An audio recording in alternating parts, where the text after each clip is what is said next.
আলেমদের ঐক্য ঐক্য শেখ হাসিনার বাঁশ খাওয়ার পর আমরা তারপরে বুঝছি আলেমদের ঐক্য হওয়া দরকার। শেখ হাসিনা যখন গ্রেপ্তার করছে তখন কি দেখছে কাউমি নাকি আলিয়া নাকি অমুক নাকি তমুক? দেখেছে? যেভাবে গুনবি সাহেবকে ধরেছে, এজাজ সাহেবকে ধরেছে, সেভাবে আমির হামজা সাহেবকেও ধরেছে না? তখন কি তারা বলেছে না তুমি তো কাউমি, তোমাকে মারা যাবে না? অত্যাচারের কাহিনীটা শুধু তাদের থেকে একটু শুনেন ভাই। আমি শুনছি সরাসরি, আমি শুনেছি চোখের পানি। আজকে আমির হামজা সাহেব আগে কিন্তু এরকম উল্টাপাল্টা কথা বলতো না, বলতো, কিন্তু তাকে যে পরিমাণ অত্যাচার করা হয়েছে আমি তার আইনজীবী হিসেবে আমি জানি তার শরীরের 80% কিচ্ছু রাখে নাই, তার মাথায় কাজ করছে না তো, এই পরিমাণ অত্যাচার করা হয়েছে। নিজে বলে ভুল করে আবার ক্ষমা চাচ্ছে, কেন? অবস্থা নেই তো, এই পরিমাণ অত্যাচার করা হয়েছে। অত্যাচারের কাহিনী শুধু তার থেকে সামনে বসে একটু শুনেন ভাই, একটু শুনেন। আপনারা তো হুট করে একটা কথা বললে তাকে কাফের বানা দিচ্ছেন। একটু শুনেন কতটুকু অত্যাচার পাইছেন আপনি, কতটুকু অত্যাচার আপনি এর মধ্যে সহ্য করেছেন। আলেম হচ্ছে আমাদের রত্ন, এরা সবাই। এদেরকে আমরা যদি সমালোচনা করি তাহলে একসময়, আমি আবারও বলছি, দ্বিতীয় হাসিনার জন্য আপনাদের অপেক্ষা করতে হবে। আগুন লাগছে, যে যে দিক থেকে পারে আগুন নিভাতে হবে। ডানে যাবেন নাকি বামে যাবেন, পিছন থেকে আসবেন নাকি উপর থেকে আসবেন, এই নিয়ে দ্বন্দ্ব করেন না। পৃথিবী এত দেশের মধ্যে আমাদের ছেলেরা কোরআনে ফার্স্ট হয়, তেলাওয়াতে ফার্স্ট হয় না? হয় না? টানা ফার্স্ট হয়। তার মানে কোরআনের তেলাওয়াতে যদি ফার্স্ট হয় তাহলে গবেষণায় আমাদের ছেলেদের থেকে মেধাবী কেউ হইতে পারে না। কিন্তু আমরা তো কেউ একজন আগাইলে আর 5 জনে মিলে টানি। বলে হাডুডু আমাদের জাতীয় খেলা কেন? হাডুডু দেখবেন একজন আগালে 5 জন ধরে রাখে, আবার 5 জন দাঁড়িয়ে থাকলে একজনকে খোঁচা মারে, হা ডু, কিরে ভাই দাঁড়িয়েছে খোঁচা মারে, হা ডু ডু। আমাদের রত্ন, এক একজন রত্ন। মিজানুর রহমান আজহারি যেমন রত্ন, আমাদের হাফিজুর রহমান হুজুর আমার খুব ভালো লাগে। হাফিজুর রহমান হুজুরের বক্তব্য শুনে কত বেনামাজি হয়েছে না? তাহলে সুযোগটা দেন না রে ভাই। আপনি সমালোচনা করলে চিনি উঠবে কিভাবে? গত আওয়ামী আমলে আমি শত আলামের পক্ষে দাঁড়িয়েছিলাম। আল্লামা গনবী সাহেব, এজাজ সাহেব, ওসামা সাহেব, আমির হামজা সাহেব, এদের পক্ষেও আমি দাঁড়িয়েছিলাম। আপনারা হয়তো মিডিয়াতে দেখতে পেয়েছেন। আওয়ামী লীগ আমলে অনেক আলেমকে যে পরিমাণ অত্যাচার করা হয়েছে, যদি আপনারা চিন্তা করেন, this is the beyond imagination, অবাক হয়ে যাবেন। একজন আলেম আমাকে বলেছে, আমি রাতে ঘুমাচ্ছি, সকালে ঘুমাচ্ছি লুঙ্গিটা পেঁচিয়ে আমাকে আমার হোস্টেল থেকে, নারায়ণগঞ্জ একটা হোস্টেল থেকে আমাকে নিয়ে এনে আয়নাঘরে নিয়ে আসে। আমি জিজ্ঞেস করলাম, ভাই আমার দোষটা কি? বলছে তোর কোনো দোষ নেই। ভাই আমি কি অপরাধ করি? তোর কোনো অপরাধ নেই। পরবর্তীতে আমাকে 20 দিন 2 হাতে আমাকে ঝুলিয়ে রেখেছে, আমাকে মাইট দেয়, বলে যে বল কি করছস? বলছে স্যার আমি তো কিছু করি না। বলছে জীবনে যা করছস তা বল। বলছে কি করছি? বলছে জীবনে ছোটবেলা থেকে জীবনে যা করছস তুই তা বল। তো কি বলবো আর? তো ছোটবেলা থেকে বলতাম, বলা বন্ধ করলেই মাইট দেওয়া শুরু হতো। তো পরে আমি একদিন একজনকে জিজ্ঞেস করলাম যে ভাই আমাকে ধরিয়ে আনলেন কেন? সে আমাদেরকে বলল, আমাদেরকে একটা কোটা দেওয়া হয়, আমাদের পার্শ্ববর্তী রাষ্ট্র ওয়েস্টার্ন কান্ট্রি থেকে একটা কোটা দেওয়া হয় যে এতজনকে গ্রেপ্তার করতে হবে, তাহলে তোদেরকে ডোনেশন দেওয়া হবে। এই ডোনেশন না পাওয়ার জন্য তোদেরকে আমরা ধরে নিয়ে আসি, দাড়ি টুপি বড় পাইলে তোদেরকে আমি ধরে নিয়ে আসি। এবং বলা হতো আমাদেরকে যে ছোট রোমে নির্যাতন করতো, চোখ বন্ধ রাখতো, টানা 6 মাস 2 বছর চোখটা বন্ধ রাখতো, চোখের উপর পর্দা থাকতো। বলতে হচ্ছে আমাদেরকে শুধু বাথরুমের কমেন্ট দেখেছে না, যতটুকু জায়গা ততটুকু জায়গায় আমাদেরকে থাকতে হইতো, পায়খানা করতে হতো সেখানে।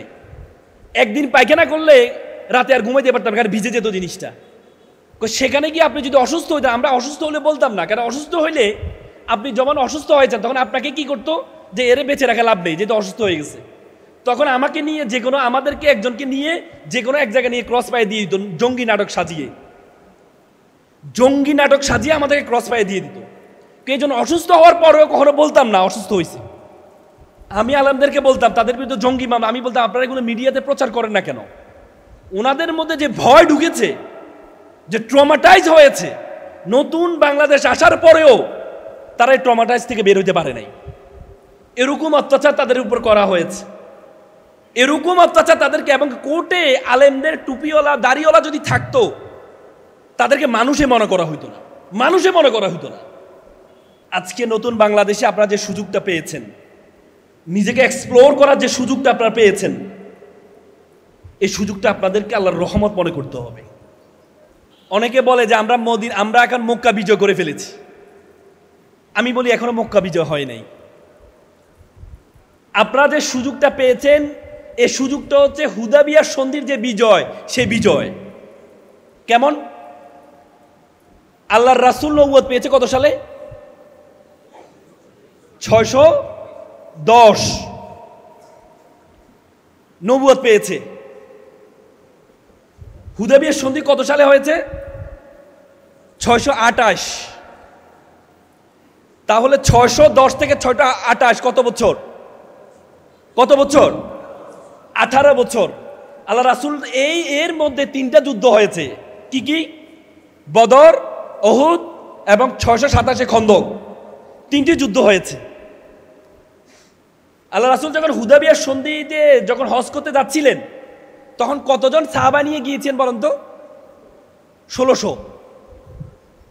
এবং 1600 জন নিয়ে যখন ওনাকে বললেন, যখন তারা সন্ধি করলো যে সন্ধি হবে, যে কেউ কারোকে ডিস্টার্ব করবে না, সবাই সবার কাজ করবে, সবাই উন্মুক্ত কাজ করবে, কোনো যুদ্ধ হবে না। আল্লাহ রাসূল যখন চুক্তিতে স্বাক্ষর করতে যাচ্ছেন তখন বলা হচ্ছে মুহাম্মদুর রাসূলুল্লাহ।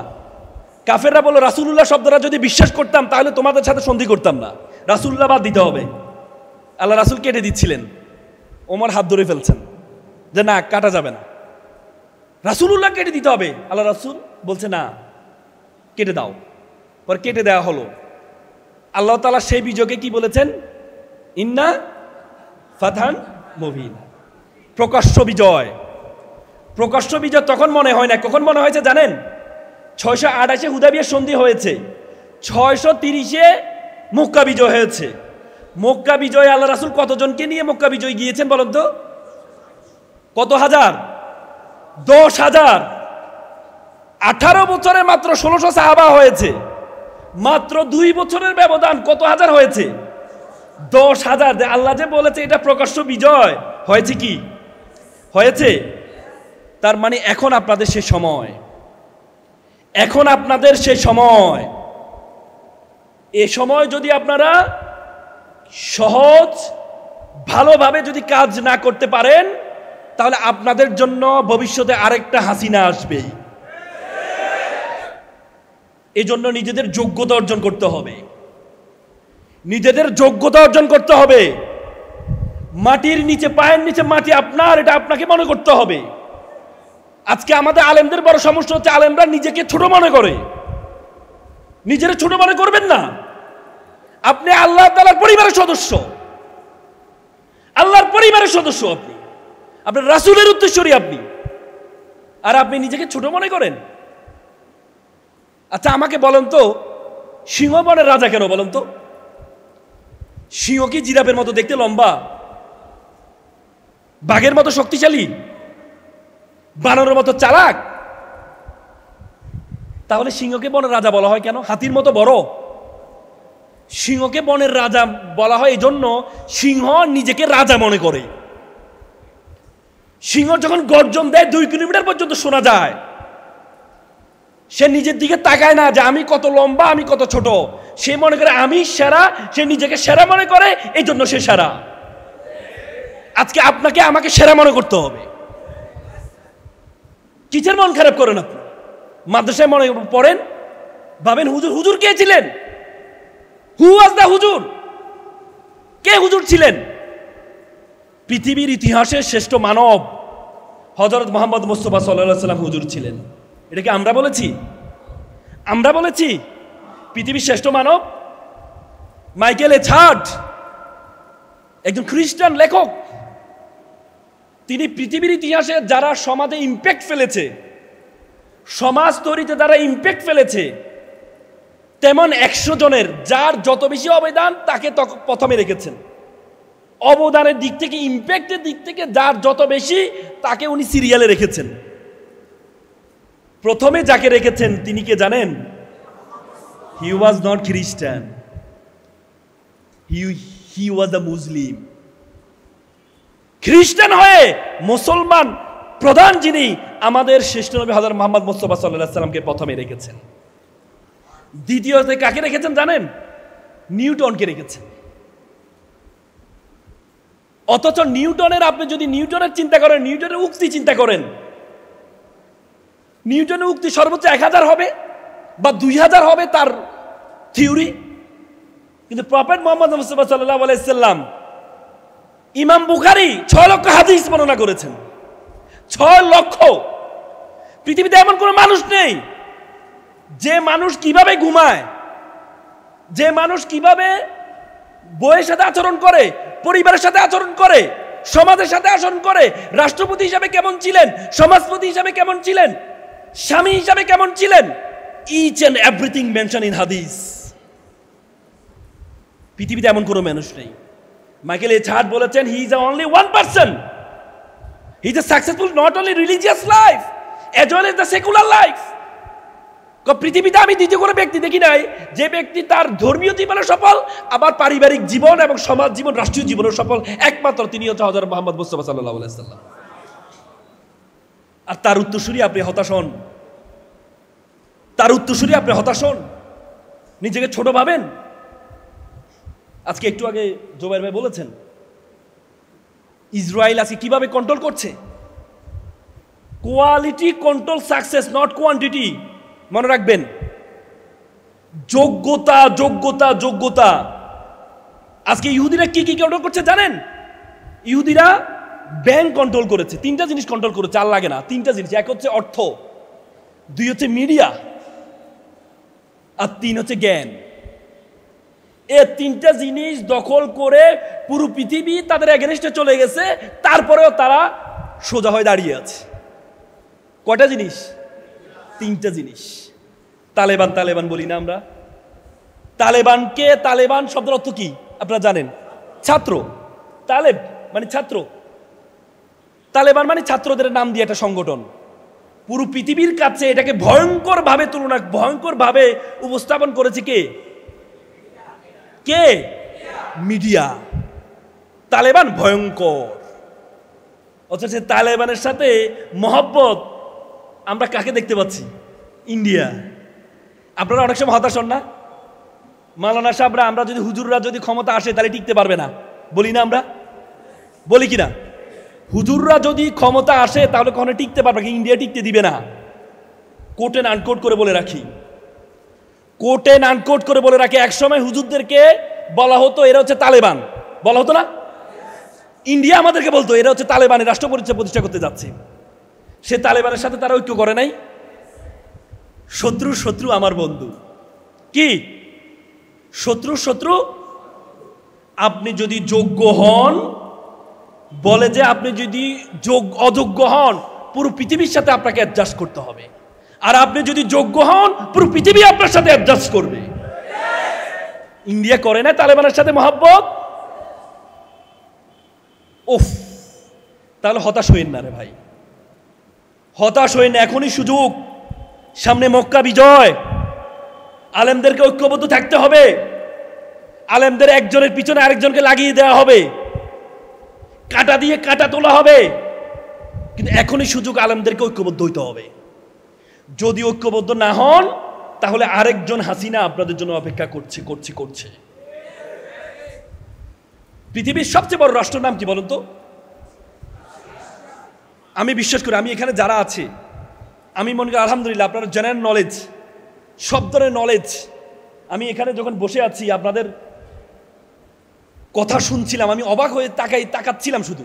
কি দেখতে পাচ্ছি, কি দেখতে পাচ্ছি? একসময় ইংরেজি পড়াকে, এ ভারতীয় উপমহাদেশে ইংরেজি পড়াকে অনুৎসাহিত করা হতো, হতো না? আমি যখন এই প্রথম ইনভিটেশন পেয়েছি এই প্রোগ্রামের জন্য, যখন আহমেদ এডুকেশন দেখলাম, তখন আমার একজনের কথা মনে পড়ে যায়। ভারতীয় উপমহাদেশে মুসলমানদের শিক্ষা জাগরণের প্রবর্তক যিনি ছিলেন, সৈয়দ আহমদ বাহাদুর, নাম শুনেছেন? হ্যাঁ, আলিগড়, মুসলিম আলিগড় বিশ্ববিদ্যালয়ের প্রতিষ্ঠাতা, ওনার নাম কিন্তু আহমেদ ছিলেন। আমি আহমেদ এডুকেশন, কওমি অঙ্গনের সাথে আহমেদ এডুকেশন, আবার সে আহমেদ, আমার কথা, he is the second Ahmed of Indian subcontinent. এক সময় মুসলমানরা এ ভারতীয় উপমহাদেশকে 700 বছর শাসন করেছেন। কত বছর? 700 বছর। 1206 থেকে 1857 সাল পর্যন্ত, 58 সাল পর্যন্ত। সর্বশেষ আহমেদ প্রথম হচ্ছে সালতানাত দিয়ে শুরু হয়েছেন, সর্বশেষ মঙ্গল আমলে শেষ হয়েছেন ব্রিটিশরা যখন এসে ক্ষমতাচ্যুত করে সিপাহি বিপ্লবের মাধ্যমে। 700 বছর এই ভারতীয় উপমহাদেশকে মুসলমানরা শাসন করেছে। আজকে ভারতীয় উপমহাদেশে মুসলমান বেশি নাকি হিন্দু বেশি? কি বেশি? হিন্দু বেশি। মুসলমান শাসকরা যদি মনে করতো জোর করে তোমাদেরকে মুসলমান হইতেই হবে, নাহলে কোনো সুযোগ সুবিধা পাবা না, তাহলে ভারতীয় উপমহাদেশে মুসলমান বেশি থাকতো নাকি হিন্দু বেশি থাকতো? মুসলমান। কিন্তু মুসলমান শাসকরা কখনো করে নাই। 700 বছর শাসন করেছে, কখনো করে নাই, জোর করে নাই। তার মানে আপনারা যারা বলেন যে হুজুররা যদি ক্ষমতা আসে জোরপূর্বক ধর্মান্তরিত করা হবে, বলা হয় না? না, এটা মুসলমানদের ইতিহাস নয়, এটা মুসলমানদের ইতিহাস নয়। আমি সেদিন একটা হাদিস পড়ছিলাম, আল্লাহ রাসূল একজন কর্মচারী ছিলেন ইহুদি, অসুস্থ হয়, যে আল্লাহ রাসূল তাকে দেখতে যান। দেখতে গিয়ে সেই মুমূর্ষ অবস্থায় মারা যাবে, এমন সময় আল্লাহ রাসূল তাকে বলতেছে, বাবা তুমি পারলে ইসলাম ধর্মটা একটু গ্রহণ করে নাও, মৃত্যু অবস্থায়। তখন ছেলেটা তার বাবার দিকে তাকায় আর বাবাকে বলে যে বাবা বলছে মোহাম্মদ যেটা বলেছে সেটা করো। ইসলাম ধর্ম গ্রহণ করে মারা যায়।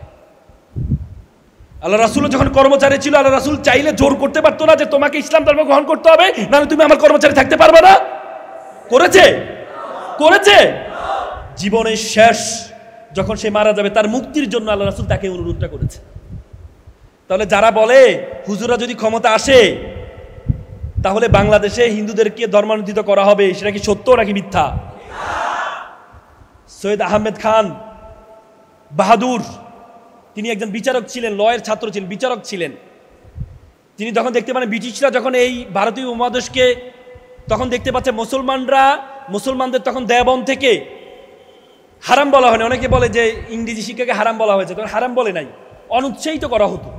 এটাও যৌক্তিক ছিল। ওনারা মনে করতো ব্রিটিশরা আমাদেরকে বাধ্য করা হতো ইংরেজি শেখার জন্য, কারণ তারা চিন্তা করতো যে তুমি শারীরিক গঠনভাবে ভারতীয় থাকবা, কিন্তু ধ্যান মন মগজে তোমরা ব্রিটিশ হবা। এই জন্য বলছে ইংরেজি শিখতে হবে। এজন্য তখনকার আলেমরা অনুৎসাহিত করত। কিন্তু আপনাদের দেওবন্দের যিনি প্রতিষ্ঠাতা ছিলেন মোহাম্মদ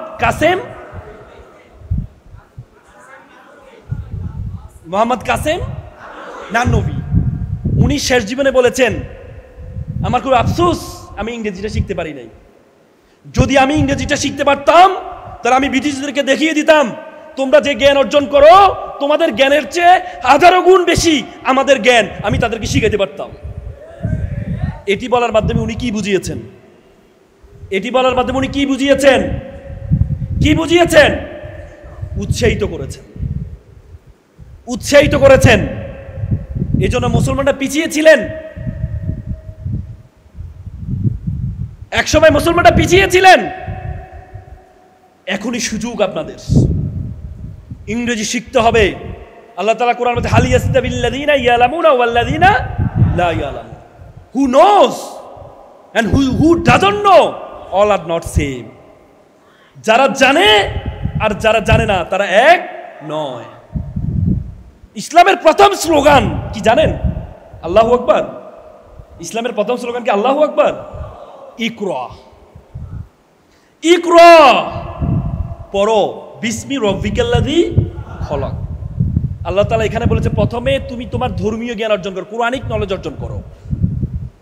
প্রথমে তুমি তোমার কোরআনিক নলেজ অর্জন করো, তারপর বলছেন খালাকাল ইনসানা মিন আলাক, পর তোমার প্রভুর নামে যিনি তোমাকে জমাট বাঁধা রক্ত থেকে সৃষ্টি করেছেন। তার মানে আল্লাহ তাআলা এখানে জীববিজ্ঞান শিখিয়েছেন, জাগতিক নলেজ শিখিয়েছেন। তুমি প্রথমে কোরআনিক নলেজ অর্জন করতে হবে, কারণ তুমি যদি কোরআনিক নলেজ অর্জন না করো তাহলে তুমি আল্লাহ খোদাকে চিনবা না। ইমাম আবু হানিফা ছোটবেলায়, ওনার নাম ছিল নোমান বিন সাবিত, জানেন তো আপনারা? নোমান বিন সাবিত 10 বছর বয়স, একটা কন্টেম্পোরারি ইস্যু নিয়ে, বিভিন্ন ধর্ম নিয়ে আলোচনা হচ্ছে। সেখানে একজন নাস্তিকদেরকে প্রশ্ন করেছে, আপনি আমার 3টি প্রশ্নের উত্তর দিতে পারলে আমি মনে করব যে আপনারা সত্য ধর্ম। প্রথম প্রশ্ন হচ্ছে, আমাকে বলেন তো, প্রথম প্রশ্ন হচ্ছে আল্লাহ এখন কি করছেন? আল্লাহ কি করছেন? আর আল্লাহ এখন কোন দিকে তাকিয়ে আছেন? তৃতীয় প্রশ্ন হচ্ছে আপনারা তো বলেন শয়তান আগুনের তৈরি, তো শয়তানকে আবার জাহান্নামে আগুনে জ্বালাবেন। তো আগুনের তৈরি শয়তানকে আগুনে জ্বালালে তো আগুন শক্তিশালী হওয়ার কথা, সে তো কষ্ট পাবে না। তখন তো যারা মুসলিম দার্শনিক ছিল তারা তো টেনশনে পড়ে গেল, কি উত্তর দিব? তখন সামনে 10 বছর একটা শিশু হাত তুললো, আমি উত্তর দিতে চাই। তুমি উত্তর দিবা? বলে হ্যাঁ আমি উত্তর দিবা আপনার প্রশ্নের। তো বলছে দাও, উত্তর দাও। তাহলে আপনাকে এখানে আসতে হবে আর আমাকে এখানে যেতে হবে, কারণ যিনি বলবেন তিনি তো উপরে থাকতে হবে। পরে সে কোথায় আসলো? কোথায় আসছে? সামনে আসছে। আর এই নাস্তিকটা কোথায় গেল? আপনি বলেছেন না প্রথম প্রশ্ন, আল্লাহ এখন কি করেছেন? আল্লাহ আপনার মতো নাস্তিককে নিচে বসাইছেন আর আমার মতো আল্লাহ বিশ্বাসীকে উপরে উঠিয়ে সম্মানিত করেছেন। আপনি দ্বিতীয় প্রশ্ন করেছেন, আচ্ছা আপনি কিসের তৈরি? মাটির তৈরি। আপনাকে ইট দিয়ে বাড়ি দিলে কি ব্যথা পাবেন নাকি ব্যথা পাবেন না? কেন অবশ্যই ব্যথা পাবো। ইট কিসের তৈরি? মাটির তৈরি। আপনি কিসের তৈরি? মাটির তৈরি।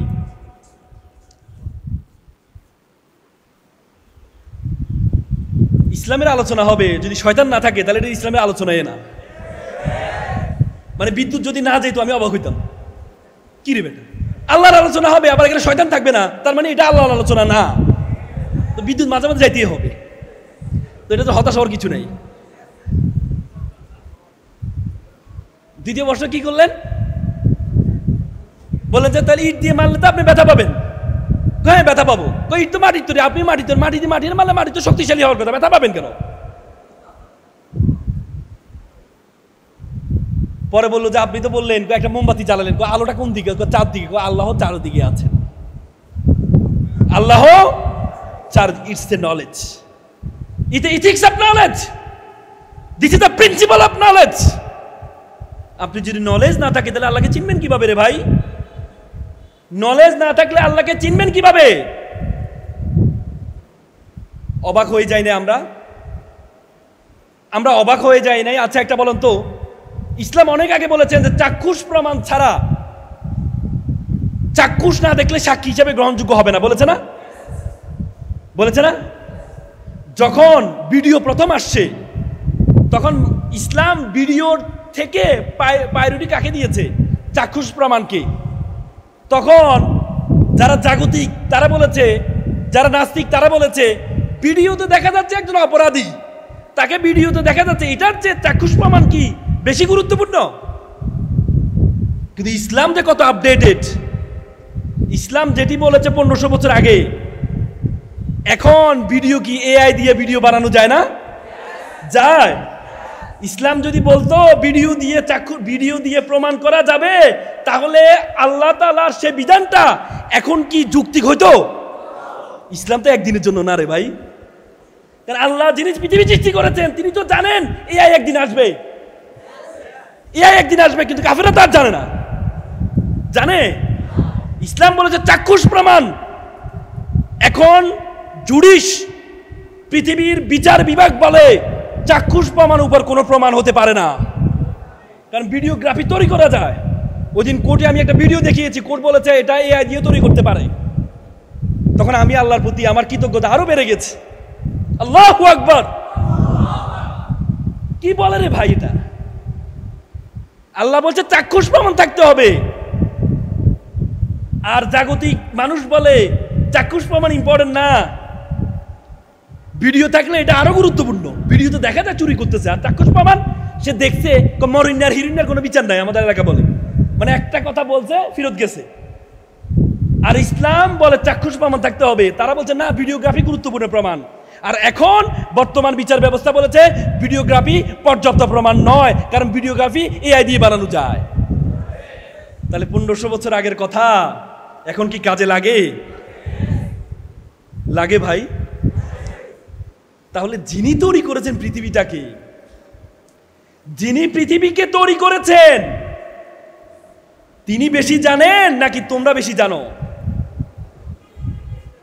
আল্লাহ বলছে জান্নাতে তোমাকে পুরো জান্নাত, তোমার যত আমলনামা আছে 30-70 বছরের আমলনামা তোমাকে আমি এক হাতে দিব। যখন এই কথাটা বলছে তখন আমাদের কাছে অবাক হইতাম না, কিভাবে সম্ভব, এতদিনের হাতে কিভাবে দেয়। এখন কি মেমোরি কার্ড আসে নাই? আসে। একটা ছোট্ট মেমোরি কার্ড দিয়ে কোটি কোটি ঘন্টা রাখা যায় না? যায় না? আরে যিনি পৃথিবী সৃষ্টি করছেন তিনি তো জানেন মেমোরি কার্ড আবিষ্কার হবেই। যিনি পৃথিবী সৃষ্টি করেছেন তিনি জানেন মেমোরি কার্ড আবিষ্কার হবে। ভবিষ্যতে আর কি কি হবে এটাও উনি জানেন, এটাও উনি জানেন। আরে মানুষের শক্তি কতটুকু 2020 সালে তো আল্লাহ দেখিয়ে দিলেন, করোনা যখন আসছে। মানুষের শক্তি কতটুকু দেখিয়ে দিয়েছেন না? পেরেছে। পৃথিবীর সবচেয়ে ক্ষমতাধর রাষ্ট্র পেরেছে। লকডাউন দিয়েছে না? নাকি দেয় নাই? দিয়েছে না? দিয়েছে কিনা? মা ছেলেকে ভুলে যায় নাই, ছেলে মাকে ভুলে যায় নাই। আল্লাহ যখন বলেছে যে কিয়ামতের দিন মা ছেলেকে ভুলে যাবে, ছেলে মাকে ভুলে যাবে, তখন আমাদের কাছে একটা অবাক মনে হয়েছে, এটা কিভাবে সম্ভব? মা ছেলেকে ভুলে কেমনে, ছেলে মাকে ভুলে কেমনে? বলেছে কিনা? আরে ভাই বলেছে কিনা? কিন্তু এখন করোনা দেখিয়ে দিয়েছে না, মা ছেলেকে ভুলতে পারে, ছেলে মাকে ভুলতে পারে। পারে। কবর দিতে পর্যন্ত চায়নি। উপরে ছেলে থাকে, নিচে মা থাকে। মা মারা গেছে, বাইরের যারা স্বেচ্ছাসেবী এসে তারা এনে কবর দিয়ে আসছে, ছেলে তাকাইতেও যায়নি। তাহলে কিয়ামতের দিন যেটা হবে সেটা কি হয় নাই? হয় নাই? হয়েছে। তাহলে সৃষ্টি যার, সৃষ্টিকার, নিয়মও তার, নিয়মও তার। আল্লাহ বলেছে তোমাদেরকে আমি যে সর্বনিম্ন জান্নাতটা দিব এটা কত পৃথিবীর সমান বলেছে? 10টা পৃথিবীর সমান। আমাদের কাছে অবাক লাগছে না যে 10টা পৃথিবীর সমান? লাগছে রে ভাই, লাগছে। ও বা 10টা পৃথিবী যদি একজনকে দেয়, কত কোটি কোটি মানুষ, কত পৃথিবী আল্লাহর কাছে আছে। এটা অস্বাভাবিক মনে হয়েছে না? আর বিজ্ঞান এখন কি বলে জানেন? আমাদের পৃথিবীর আয়তন কত জানেন? 1,52,000 বর্গ কিলোমিটার। 1,52,000 বর্গ কিলোমিটার। এই পৃথিবীটা যে সূর্যটা আমরা দেখতে পাই, সূর্যের মধ্যে যদি ঢুকিয়ে দেওয়া হয় তার 13 লক্ষ পৃথিবী ঢুকিয়ে দেওয়া সম্ভব। কয় লক্ষ? কয় লক্ষ? সূর্য কি জানেন? এটা নক্ষত্র। কি মিলিয়ন মিলিয়ন নক্ষত্র বিশ্বজগতের মধ্যে আছে। এই পৃথিবী থেকে 13 লক্ষ গুণ বড় সূর্য। সূর্যের মতো মিলিয়ন মিলিয়ন নক্ষত্র। বলেছে সর্বশেষ নক্ষত্র থেকে যে আলো আসা শুরু করেছে, এই আলো আসতে প্রায় আরো 5,000 মিলিয়ন বছর লাগবে। বিজ্ঞান বলে, এটা আমরা বলি না, বিজ্ঞান বলে। কে বলে? বিজ্ঞান বলে। মানুষ কতটুকু যাইতে পারছে জানেন? আমরা কতটুকু যাইতে পারছি? চাঁদ পর্যন্ত। চাঁদ হচ্ছে একটা উপগ্রহ। কি? পৃথিবীর 4/1 হবে চাঁদ আয়তন। চাঁদ হচ্ছে পৃথিবীর একমাত্র উপগ্রহ। কিসের? পৃথিবীর একমাত্র উপগ্রহ হচ্ছে চাঁদ। পৃথিবীর যত গ্রহ আছে সব গ্রহের মাল্টিপল উপগ্রহ আছে, একমাত্র পৃথিবী যার একটা মাত্র উপগ্রহ আছে। এই চাঁদটা কেন তৈরি করছে জানেন আপনি? চাঁদের মধ্যে একটু চাঁদকে একটু ঝুম করে দেখেন, চাঁদের মধ্যে বড় বড় গর্ত আছে। এই গর্তগুলো কেন হয়েছে জানেন? উল্কাপিণ্ড, বিভিন্ন উল্কাপিণ্ড বিভিন্ন নক্ষত্র থেকে এসে পড়ে, এটা পৃথিবীর দিকে ধেয়ে আসে। এটাকে ঠেকানোর জন্য চাঁদ আমাদের চারদিকে প্রদক্ষিণ করে আর এটাকে ঠেকায়। আল্লাহু আকবার বলবেন না? আল্লাহু আকবার। এই জন্য চাঁদের মধ্যে কি বড় বড় গর্ত চাঁদের মধ্যে হয়েছে। বলে না চাঁদেরও কলঙ্ক আছে। আল্লাহ তাআলা সবচেয়ে প্রিয়, সবচেয়ে প্রিয় মানুষ, আশরাফুল মাখলুকাত, কুনতুম খায়রা উম্মাত আমাদেরকে বলেছে। কি বলেছে? You are the noblest nation, you are the best nation উখরিজাতিল নাস। তোমাকে আমি সৃষ্টি করেছি কিসের জন্য? শুধুমাত্র মানুষের কল্যাণ করার জন্য। এই পৃথিবীতে যা কিছু আছে, হুয়াল্লাযী খালাক, আল্লাহ তাআলা কোরআনে বলেছে হুয়াল্লাযী খালাকাল কি আর মাহফিল আরদে জামিয়ান, হুয়াল্লাযী খালাকাস সামা মাহফিল আরদে জামিয়ান। এই আসমান জমিনে যা কিছু আছে আমি সবকিছু তোমার জন্য সৃষ্টি করেছি। I created everything for you, and শুধুমাত্র আমি তোমাকে সৃষ্টি করেছি। ওয়ামা খালাকতুল জিন্না ওয়াল ইনসা ইল্লা লিয়াবুদুন, only for worship of almighty. শুধুমাত্র আমার ইবাদত করার জন্য আমি তোমাকে সৃষ্টি করেছি। ইবাদত, what is the meaning of ইবাদত? আমরা বলি শুধু নামাজ পড়া ইবাদত, রোজা রাখা ইবাদত। না রে ভাই, নামাজ ইবাদতের একটা অংশ। 32 বার নামাজের কথা কোরআনে বলেছেন, 32 জায়গায় জ্ঞান অর্জন করার কথা কোরআনে বলেছেন। তার gathering the knowledge of one kinds of ইবাদত। নলেজ অর্জন করা ওয়ান কাইন্ডস অফ ইবাদত। জ্ঞান অর্জন করা সব ইবাদত। আপনাকে জ্ঞান অর্জন করতে হবে। সম্পদ অর্জন করা একটা ইবাদত। আমি অবাক হয়ে যাই, আমাদের মাথার মধ্যে ঢুকিয়ে দেওয়া হয়েছে সম্পদ সম্পদ করো না, সম্পদ সম্পদ করো না। বলে সম্পদ করবে যারা দুনিয়া দুনিয়া করে। না, সম্পদ সম্পদ দুনিয়া। আল্লাহ তাআলা কোরআনে একটি আয়াতে বলেছেন দুটি জিনিসের বিনিময়ে আল্লাহ জান্নাত দিবেন। ইন্নাল্লাহ ইশতারা মিনাল মুমিনিনা আনফুসাহুম ওয়া আমওয়ালাহুম বিআন্না লাহুমুল জান্নাহ। আনফুসাহুম ওয়া আমওয়ালাহুম, দুটি জিনিস। আল্লাহ বলছে তোমাকে আমি সৃষ্টি করেছি, সবকিছু তুমি আমার জন্য দিয়ে দিবা, কিন্তু স্পেশালি দুটি জিনিস তুমি আমাকে দিবা, তাহলে তোমাকে আমি জান্নাত বিক্রি করে দিব। দান করবে না। দান আর বিক্রির মধ্যে পার্থক্য আছে। আপনি এটা পানি কিনে নিয়ে আসছেন, যে বিক্রি করছে সে কি পানিটা ক্লেম করতে পারবে? পারবে? পারবে? পারবে না। কিন্তু দান করলে আমাদের আইনে আছে, হেবা করলে হেবা আবার উড্র করা যায়। কিন্তু আল্লাহ এই জন্য বলছে তোমাকে আমি জান্নাত দান করব না, তোমাকে আমি জান্নাত বিক্রি করে দিব। কিসের বিনিময়ে? জীবন এবং মাল। The what is the meaning of life? জীবনের অর্থ কি? জীবন দিয়ে দেওয়া। জীবন দিয়ে দেওয়া। খালিদ বিন ওয়ালিদ ইসলামের সবচেয়ে বেশি যুদ্ধে অংশগ্রহণ করেছেন। তিনি যখন মৃত্যুর শয্যায় বিছানায় মারা যাচ্ছেন, তখন তার প্রিয়তমা স্ত্রী বলে, স্ত্রী দেখো তো পুরো শরীরের মধ্যে কোথাও কোথাও তলোয়ারে আঘাত পড়ে নাই, কোথাও চিহ্ন আছে কিনা দেখো তো, কোনো খালি জায়গা আছে কিনা। বলে যে প্রিয়তমা স্ত্রী বলে, না আপনার শরীরে কোথাও তলোয়ারে আঘাত পড়ে না, এমন কোনো জায়গা নেই। বলে যে আমার খুব ইচ্ছে ছিল আমি শহীদ মৃত্যু দান করব, কিন্তু আমার বিছানা মারা যাচ্ছে। তখন স্ত্রী বলল, আপনাকে বলা হয় সাইফুল্লাহ। সাইফুল্লাহ মানে কি? আল্লাহর তলোয়ার। পৃথিবীতে এমন কোনো তলোয়ার তৈরি হয় নাই আল্লাহর তলোয়ারকে মাটিতে ফেলবে, পৃথিবীতে এমন কোনো তলোয়ার তৈরি হয় নাই, এজন্য আপনার শহীদ মৃত্যু হয় নাই। কি স্ত্রী, কি স্বামী! আল্লাহু আকবার! কি স্ত্রী, কি স্বামী! কি স্ত্রী, কি স্বামী! এটা আবার আমাদের সারা ভাবিদের মতো স্ত্রী না আর কি। আদনান বাড়ি যে লেখালেখি করতেছে স্ত্রী, হ্যাঁ, যে স্ত্রী সাংবাদিক সম্মেলন করে বলছে আমার স্বামীকে গুম করা হয়েছে, পারলে আমাকেও আমার স্বামীর, হয়তো আমার স্বামীকে আমার কাছে দিয়ে যান, নাহলে আমাকে আমার স্বামীর কাছে দিয়ে যান। আর সে স্বামীর চরিত্র হরণ করা হচ্ছে।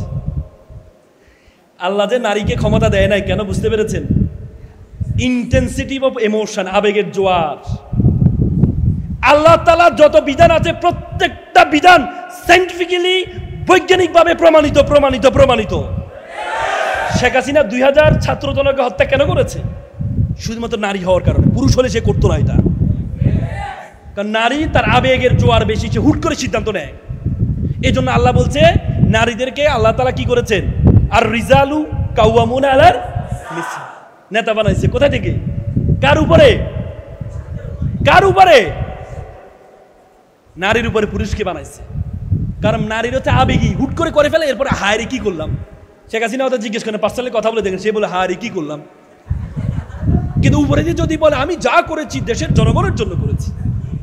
পৃথিবীতে যারাই করে যত আকাম, আপনারা আর্তুগুল দেখেছেন, কুরুল উসমান দেখেছেন, সেখানে যারা ইসলামের শত্রু যারা, তারা সবসময় বলে আমি বস্তির, আমি তাবুর কল্যাণার্থে আমি করছি, বলে কিনা?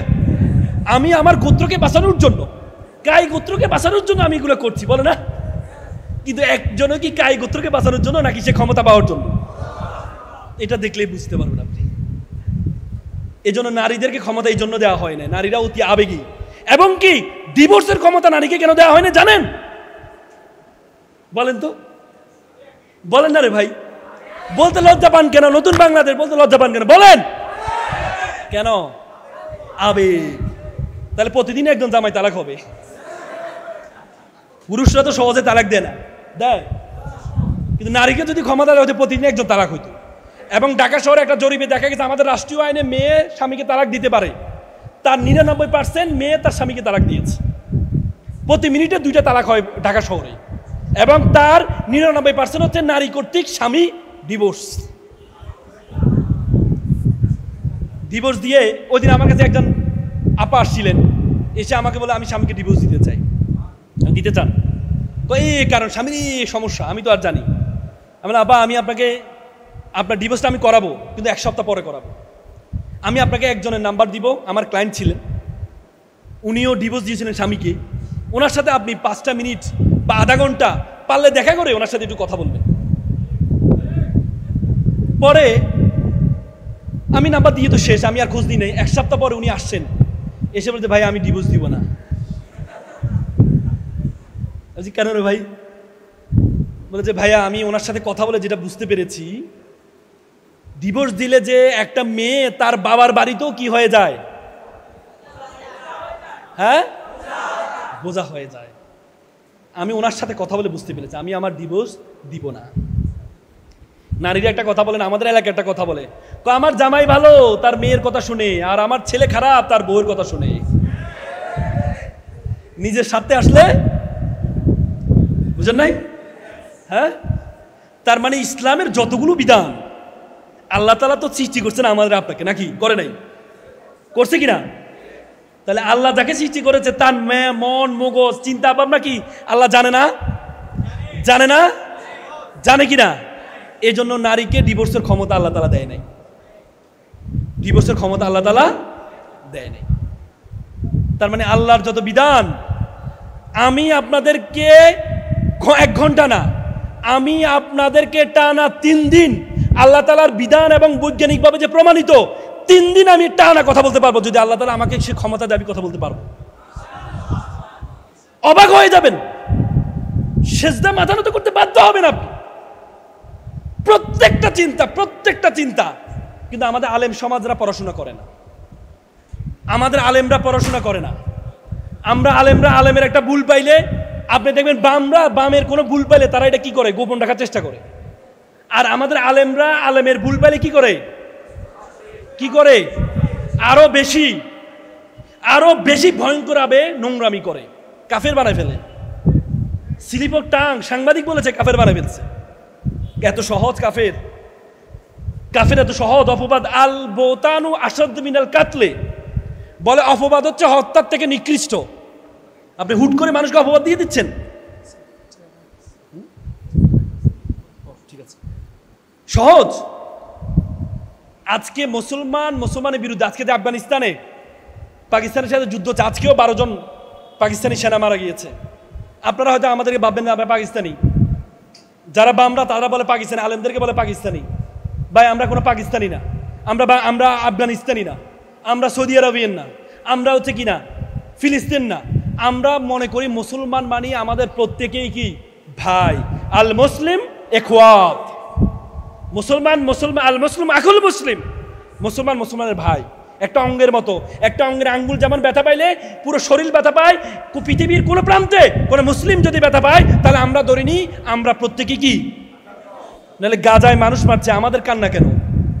এখানে অনেকে আছেন রাত সারা ধরে কান্না করেছেন গাজার জন্য, করেন নাই?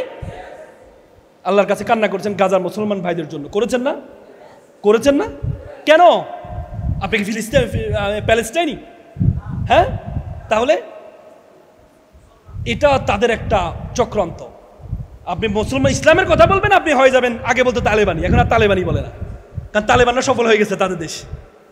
আগে কথায় কথা বলতো কি আফগানি বলতো না, এরা হচ্ছে তালেবানি বলতো আগে, কিন্তু এখন আর তালেবানি বলে না, কারণ তালেবানি বললে এখন পজিটিভ হয়, এই জন্য আর বলে না। অথচ আফগানিস্তান পাকিস্তান যে যুদ্ধ হচ্ছে, কেন হচ্ছে জানেন?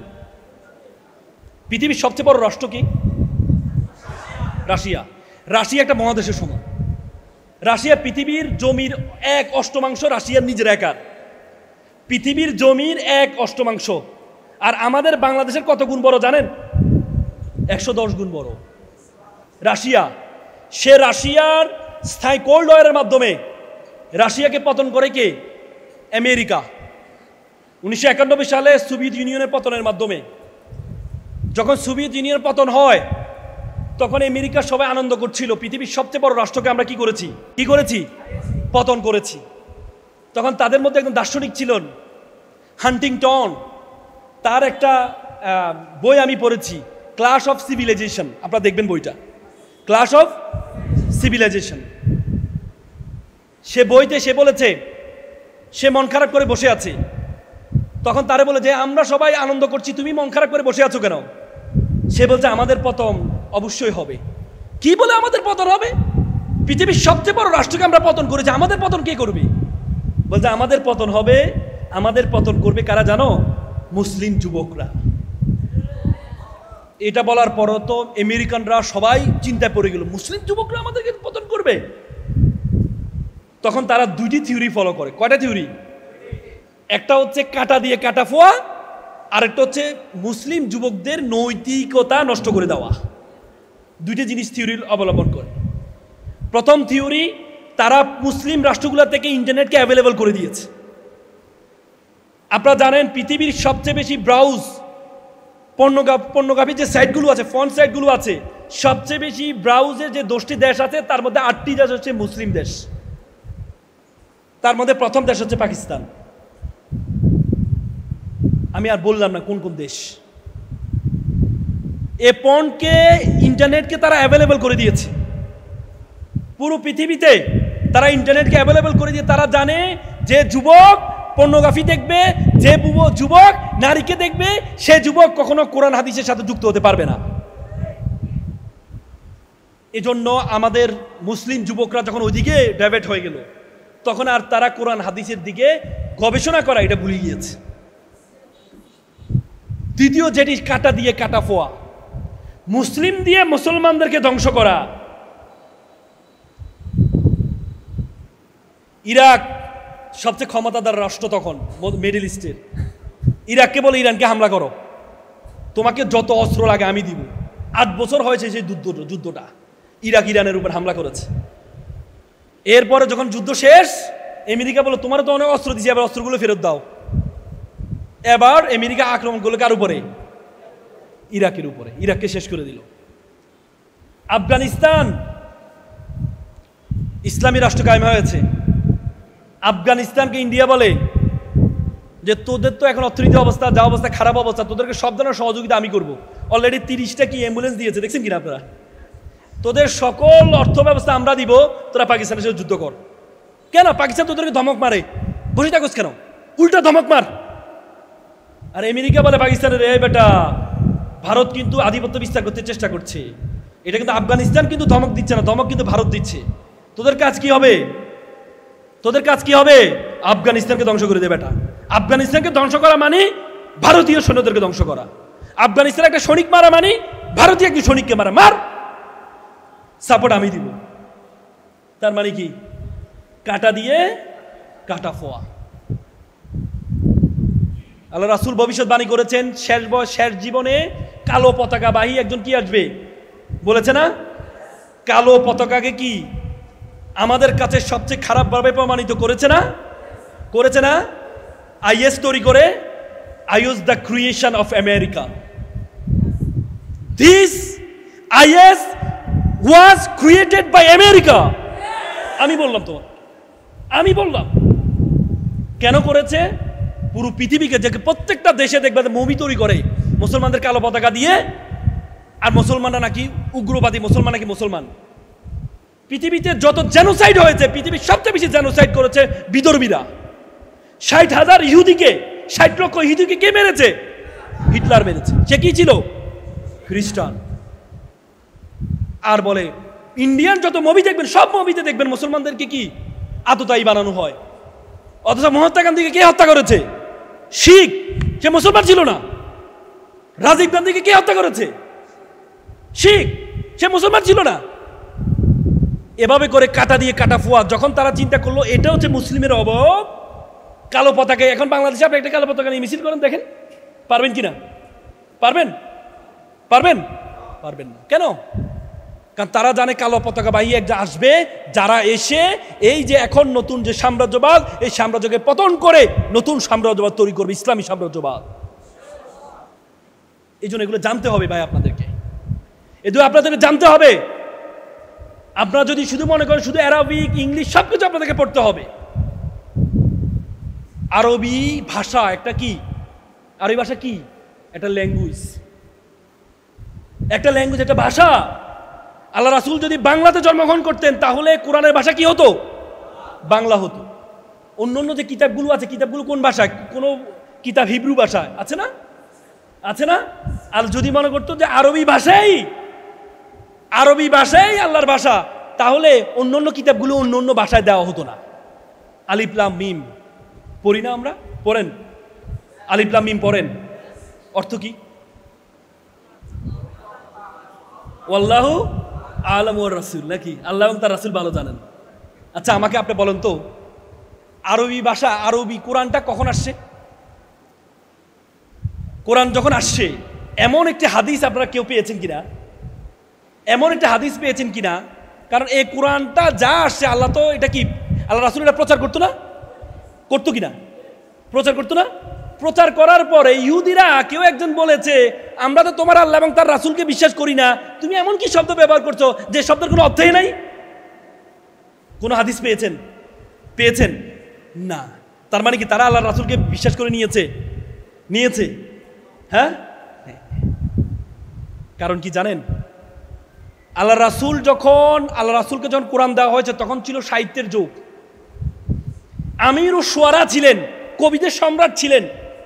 বড় বড় কবিরা এমন কিছু কবিতা তৈরি করত যে কবিতার শুরুতে এমন কিছু শব্দ বর্ণনা করত যে শব্দ দিয়ে তার বংশ পরম্পরায় এটা দিয়ে অ্যাড্রেস করা হতো। এবং যে কবিতার শুরুতে এই শব্দগুলো থাকতো, আলিফ লাম মিম, আলিফ লাম র, ওই কবিতাকে সেরা কবিতা বলা হতো। বুঝেন নাই? আমাদের বর্তমানে সেরা কবিতা কি? সনেট বলা হয়। সনেট কি তৈরি করা সহজ? সবাই সব কবি পারবে?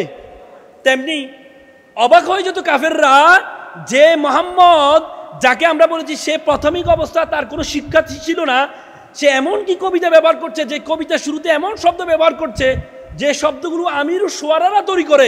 কিভাবে মুহাম্মদ এই শব্দগুলো জানে? আল্লাহু আকবার বলেন না?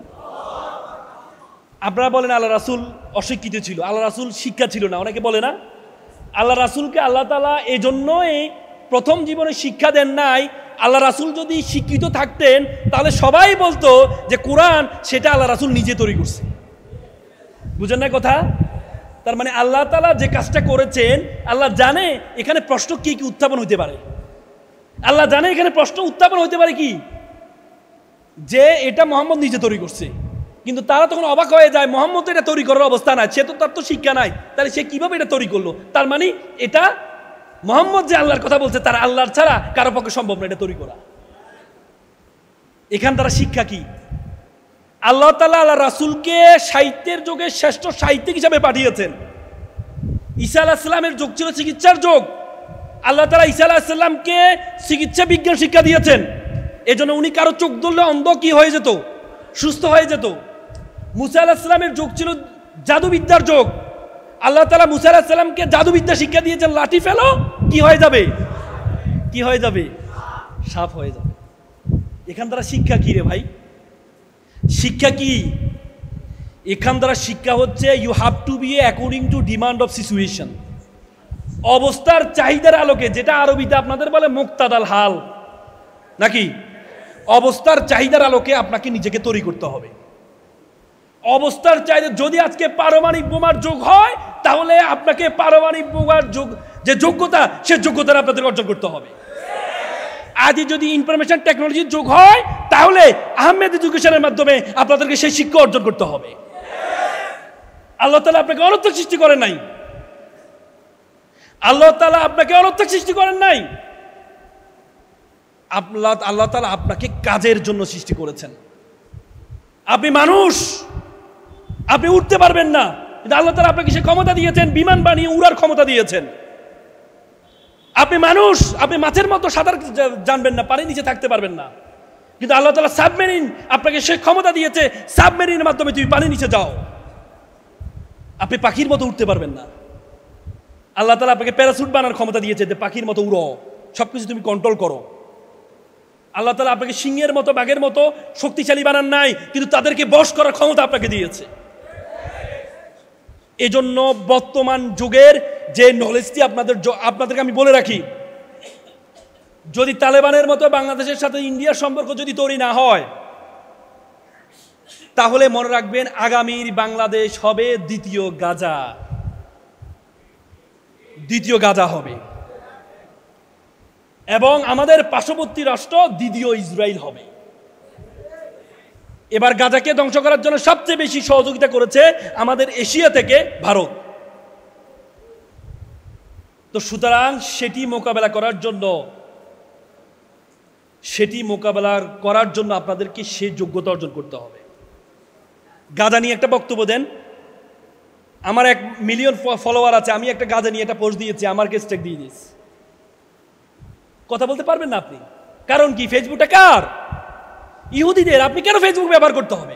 নতুন একটা আবিষ্কার করতে হবে আপনাকে আবিষ্কার করতে হবে। চায়নারা তো ফেসবুক ব্যবহার করে না, আমি তো গিয়েছিলাম। ইউটিউব ব্যবহার করে না, ফেসবুক ব্যবহার করে না। চায়নারা কি তথ্য প্রযুক্তি এগিয়ে নেই? তারা যদি পারে, আপনি পারবেন না কেন? এজন্য আহমেদ এডুকেশনের মতো প্রত্যেকটা জায়গায় এক একটা এডুকেশন তৈরি হইতে হবে, যে এডুকেশন শুধুমাত্র জাগতিক নলেজ, যে জাগতিক নলেজ দিয়ে আজকে 15-20 বছর আমরা দেখেছি আমাদের দেশের জাগতিক যে প্রতিষ্ঠানগুলো আছে, সেই প্রতিষ্ঠানগুলো যারা শিক্ষিত, যারা বাংলাদেশকে পরিচালনা করছে, তারা হাজার হাজার কোটি টাকা দুর্নীতি করে দেশকে দেউলিয়া বানিয়ে ফেলেছে। এমন একটা প্রজন্ম তৈরি করতে হবে যে প্রজন্মের মধ্যে জাগতিক নলেজও থাকবে এবং কি তার মধ্যে ধর্মীয় নলেজও থাকবে। তারা হচ্ছে আপনারা।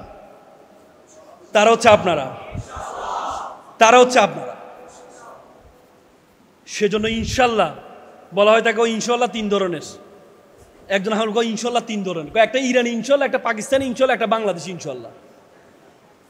ইরানি ইনশাল্লাহ মানে করবই, আর পাকিস্তানি ইনশাল্লাহ মানে মেবি মে নট বি, করতেও পারে নাও করতে পারে, আর বাংলাদেশ ইনশাল্লাহ মানে করবোই না। ভাই আমার বাসা আপনার দাওয়াত, ইনশাল্লাহ ভাই যাবো, মানে যাবোই না, সেই ইনশাল্লাহ হবে। করতেই হবে। ধর্মীয় শিক্ষার পাশাপাশি জাগতিক নলেজ অর্জনের মাধ্যমে আজকে পেট্রো ডলার বানিয়ে আজকে পৃথিবীর যত ধরনের বড় বড় তেলের আছে, খনিগুলো আছে, স্বর্ণের খনিগুলো সব মুসলিম রাষ্ট্রে, কিন্তু এ তেল বিক্রি হয় কার মাধ্যমে? পেট্রো ডলারের মাধ্যমে। সেই পেট্রো ডলার কন্ট্রোল করে কে? আমেরিকা। বুঝেন নাই? এজন্য আপনাকে সেই জায়গায় তৈরি হতে হবে। সেই জায়গা যদি আপনার ইসলামের সূরা বাকারার প্রথম আয়াতটি আলিফ লাম মিম, এখানে বড় শিক্ষা হচ্ছে আপনাকে অবস্থার চাহিদার আলোকে যোগ্য হইতে হবে। পারবেন তো ইনশাল্লাহ? এখানে ইংরেজি শিখানো হয়। ইংরেজির মতো পৃথিবীতে সবচেয়ে সহজ ভাষা কিন্তু ইংরেজি, এটা জানেন? আরবি ভাষা কঠিন ভাষা, কিন্তু আরবি ভাষা আমরা মনে রাখি আল্লাহর রহমতের কারণে। পৃথিবীতে কেউ হাফেজ কোরআন মুখস্থ করেছে, কিন্তু সে গুনাহে লিপ্ত, সেই ব্যক্তি কোরআন মুখস্থ রাখতে পারে? পৃথিবীর সবচেয়ে বেশি পঠিত গ্রন্থ কোরআন শব্দের কারণু শব্দ থেকে আসছে, যার অর্থ হচ্ছে কি? অধিক পঠিত। সে অধিক পঠিত গ্রন্থ হচ্ছে আল কোরআন। সে আল কোরআনকে গবেষণা করছে তারা, কিন্তু আল কোরআন মুখস্থ থাকে শুধুমাত্র আল্লাহর রহমতের কারণে, তাহলে সম্ভব না। পৃথিবীতে সবচেয়ে সহজ ইংরেজি যে আমাদের আন্তর্জাতিক ভাষা কেন হয়েছে জানেন? শুধুমাত্র ফ্লেক্সিবিলিটির কারণে, সহজলভ্যতার কারণে। বাংলা বর্ণ কয়টা বলুন তো? বাংলা বর্ণমালা কয়টা বলুন তো? বাংলা বর্ণমালা কয়টা? জোরে বলেন, বাংলা বর্ণমালা কয়টা? আমি বুঝি নাই। আমি একটু আপনাদের আইকিউ দেখবো যে আপনাদের অবস্থা কি। বাংলা বর্ণমালা কয়টি? 50টি। এর বিপক্ষে কেউ আছেন? হ্যাঁ, কয়টি? বোকা মনে হচ্ছে না? ওনাকে দেখতে বোকা মনে হচ্ছে না? আরে আপনারা সবাই মানি না বন্ধু কি মানে না, জানি না। সবাই মানে না, আমিও মানি না। আপনারা সবাই বলেন 50টি, উনি বলেন 1টি, তাহলে উনি বোকা না নাকি? বলেন না। নতুন কিছু বলে এরকম বোকাই মনে হয়, কিন্তু বাস্তবিক আল্লাহ রাসূলের প্রথম এর বোকা বাস্তব মানুষ, এর বোকা, কিন্তু আরো বোকা। নতুন কিছু বোকাই মনে হয়, কিন্তু কথাটা এটাই সত্য। বর্ণমালা হচ্ছে একটা, বর্ণের মালা, বর্ণ নয়। ফুলের মালা যদি বলি যে এখানে ফুলের মালা, বললে আপনি কি বলবেন 30টা ফুল আছে মানে 30টা ফুলের মালা বলবেন? বর্ণের মালা, যে মালার মধ্যে অনেকগুলো বর্ণ, 50টি বর্ণ হয়, সেটি হচ্ছে বর্ণের মালা। বর্ণ হচ্ছে 50টা, আর বর্ণমালা কয়টি? কয়টি? সামেনা ওয়া আতান, আগে শুনতে হবে। এই জন্য আল্লাহ কান দিছে 2টা, আল্লাহ কয়টা দিছে? মুখ দিছে কয়টা? এই জন্য আগে শুনতে হবে, তারপরে কি করতে হবে? শোনার আগে আনুগত্য করে দিলে বিপদ আছে। আমাদের কওমি অঙ্গনে এটা সবচেয়ে ভয়ঙ্কর জিনিস। আমরা আমাদের হুজুর যেটা বলছে মানে এটাই, কান সিলে নিয়ে গেছে মানে নিয়ে গেছে, কান ধরার সময় আমার আর নাই। ভাই এখান থেকে বেরিয়ে আসতে হবে। বলছে মানে এদের আকীদা নাই, এরা সবচেয়ে খারাপ, এটা বলছে মানে এটাই, এটার বাইরে চিন্তা করার আর আমাদের সুযোগ নাই। না ভাই, এটা করা যাবে না। আল্লাহ তাআলা আপনাকে চিন্তুক মনের, চিন্তা করার ধারণা দিয়েছে। চিন্তুক মানে, আফগানিস্তানে হিন্দু আছে মাত্র 0.50%। আফগানিস্তানের ইসলামী শাসন আর বাংলাদেশের ইসলামী শাসনকে এক হবে? বাংলাদেশের হিন্দু কত পার্সেন্ট? কত পার্সেন্ট? 10%, 10%-এর উপরে। তার মানে সেখানে যদি আপনি আফগানিস্তানে হিন্দু আছে মাত্র 0.50%, 1%ও নয়। সেখানে তারা চাইলে সব কিছু করতে পারে, কিন্তু আপনি এখানে ইসলামী শাসন কায়েম করতে হলে আপনাকে এখানকার সংস্কৃতি, অবস্থা, এজন্য ইস্তেহাদ করার ক্ষমতা দিয়েছে আল্লাহ। ইস্তেহাদ বলে যে আজ-জুরুয়াতু তাবিয়াল মাজুরাত, প্রয়োজনে নিষিদ্ধ বস্তু সিদ্ধ হয়, বলে না? আপনি গবেষণা করলেন, যদি ভুল হয় 100 বলে না? আরে ভাই বলেন না, ভুল হলে আমাকে বলবেন, আমি স্টুডেন্ট, আমি বলছি এভরিডে স্কুল ডে, বলে না? ইস্তেহাদ করলে যদি ভুল হয় 100, আর যদি ভুল না হয় তাহলে কি 200। তার মানে কি? ইস্তেহাদ তো এই জন্য সুযোগ করে দিয়েছে আপনাকে গবেষণা করার জন্য। বর্তমানের অবস্থার আলোকে একসময় সিয়াসাত, রাজনীতিকে হারাম বলতো না আমাদের আলেমরা? বলতো না? আর এখন বুঝেছে যে রাজনীতি করা ছাড়া বাংলাদেশে ইসলামী আইন বাস্তবায়ন করা সম্ভব না। বলেছি কিনা? বলেছে। তাহলে কেন আমরা সবসময় পরে বুঝি, আগে বুঝতে হবে। সবকিছু হারানোর পরে বুঝি আমরা। আলেমদের ঐক্য শেখ হাসিনার বাঁশ খাওয়ার পর আমরা তারপরে বুঝছি আলেমদের ঐক্য হওয়া দরকার। শেখ হাসিনা যখন গ্রেপ্তার করছে তখন কি দেখছে কাউমি নাকি আলিয়া নাকি অমুক নাকি তমুক? দেখেছে? যেভাবে গুনবি সাহেবকে ধরেছে, এজার সাহেবকে ধরেছে, সেভাবে আমির হামজা সাহেবকেও ধরেছে না? তখন কি তারা বলেছে না তুমি তো কাউমি, তোমাকে মারা যাবে না?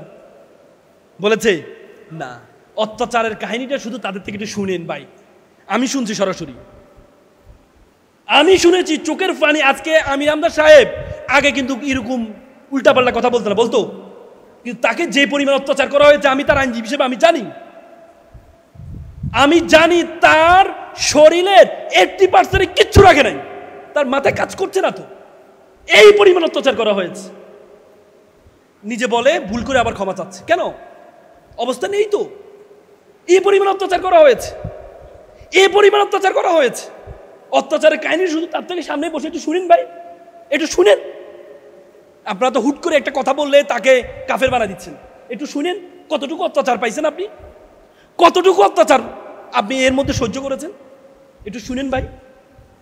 আমরা আলেম সমাজ, আলেম হচ্ছে আমাদের রত্ন। এরা সবাই কওমি আলিয়া সবাই আমাদের রত্ন। এদেরকে আমরা যদি সমালোচনা করি তাহলে একসময়, আমি আবারও বলছি, দ্বিতীয় হাসিনার জন্য আপনাদের অপেক্ষা করতে হবে। এই জন্য ফতুয়া দিয়েন না, এক জায়গায় বসে ফতুয়া দেওয়া দরকার নাই। আপনি হেফাজতের প্রধান হয়েছেন, এই জন্য ফতুয়া দিয়ে দিবেন সব জায়গায়, না ভাই। এটা ইসলামের ঐক্য ধ্বংস করে দেবে। এটা করবেন না ভাই, করবেন না। আগুন লাগছে, যে দিক থেকে পারে আগুন নিভাতে হবে। ডানে যাবেন নাকি বামে যাবেন, পিছন থেকে আসবেন নাকি উপর থেকে আসবেন, এই নিয়ে দ্বন্দ্ব করেন না ভাই। নতুন বাংলাদেশ তৈরি করার এখনো সুযোগ, আল্লাহ তাআলা আমাদেরকে দিয়েছে। প্রত্যেকের ভুলের ঊর্ধ্বে কেউ নয়, আমি সহ। আজকে আমি যতগুলো কথা বলেছি এটার মধ্যে কমপক্ষে 50টা ভুল পাবেন। আপনি যদি আমার 50টা নিয়ে আলোচনা করতে চান তাহলে আপনি 1000 ঘন্টা আলোচনা করতে পারবেন। কিন্তু আমার এখান থেকে যদি একটা শিক্ষা যদি আপনি আলোচনা করতে চান, একটা শিক্ষা নিয়ে যদি আপনি আলোচনা করেন তাহলে এটার জন্য যথেষ্ট। কিন্তু আপনি যদি ভুল ধরতে চান, আমরা অনেক ভুল ধরতে পারেন। আমি প্রথমেই বলেছি আমি ভুলের ঊর্ধ্বে না, আমাকে ধরিয়ে দিবেন আপনারা। কিন্তু আল্লাহর ওয়াস্তে I have visited 26 at all over the world.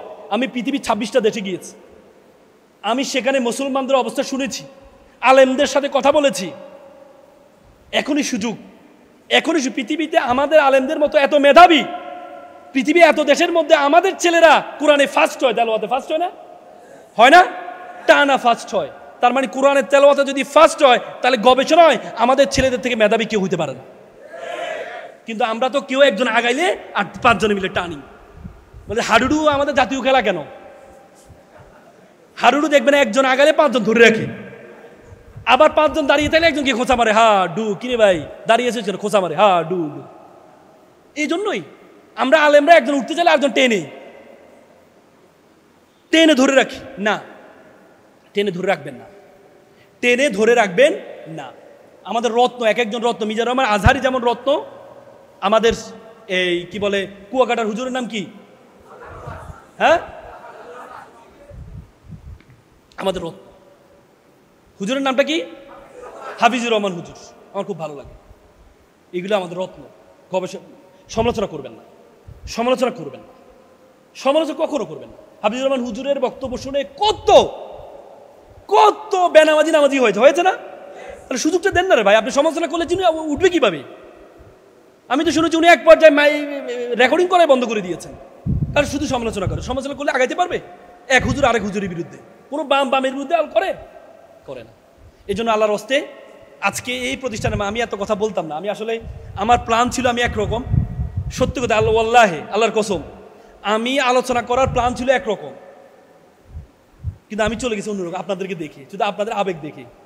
বিশ্বাস করেন, এই যে আলোচনা, একটা আলোচনা আমার প্ল্যানের মধ্যে ছিল না। আমি চিন্তা করেছিলাম আপনাদেরকে কেরিয়ার নিয়ে কথা বলবো, কিন্তু আপনাদের অবস্থা দেখে আমার কাছে মনে হয়েছে যে আপনারা যেভাবে জ্ঞান নেওয়ার জন্য যেভাবে আগ্রহ দিয়ে পড়ে আছেন, আমি এই জন্যই বুঝি যে কওমি অঙ্গনে হুজুররা আলোচনা করতে এত মজা পায় কেন।